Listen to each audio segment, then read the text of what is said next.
စိတ်ကြည်လင်ဖို့ရအတွက်အခြေခံတွေလုပ်ဖို့လိုအပ်တယ်ဘာတွေလုပ်ရအဲ့ဒီအခြေခံတွေဆိုတာကိုမှတ်ထားဖို့လိုအပ်တယ်ပေါ့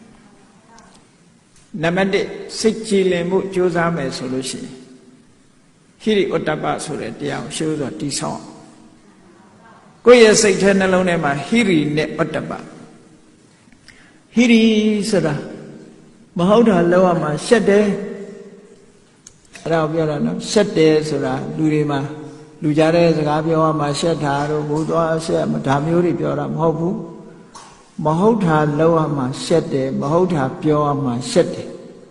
အကုသိုလ်ဒုစရိုက်တွေနဲ့ပတ်သက်ပြီးတော့ကိုယ်တဏ္ဍာမှာဖြစ်လာမှာရှက်တယ်ယွန်းတယ်အကုသိုလ်မှန်တယ်မုန်းတီးတယ်ဟောအဲ့ဒါကိုဟိရိလို့ခေါ်တာနော်အကုသိုလ်ကိုရှက်ဖို့လို့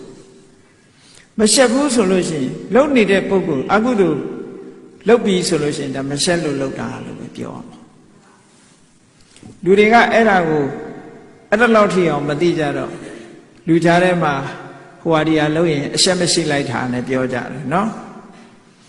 တကယ်ကအရှက်မရှိဘူးဆိုတာ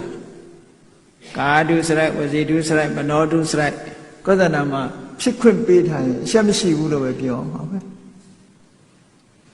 အရှက်မရှိဘူးရဲ့အဓိပ္ပာယ်ကိုပြည့်ပြည့်ဝဝနားမလည်တဲ့အခါကျတော့အရာထဲမှာအရှက်မရှိဘူးဆိုတာမလုံးမချုံဝဋ္ဌာကိုအရှက်မရှိဘူးလို့ပြောခြင်းပြောမယ်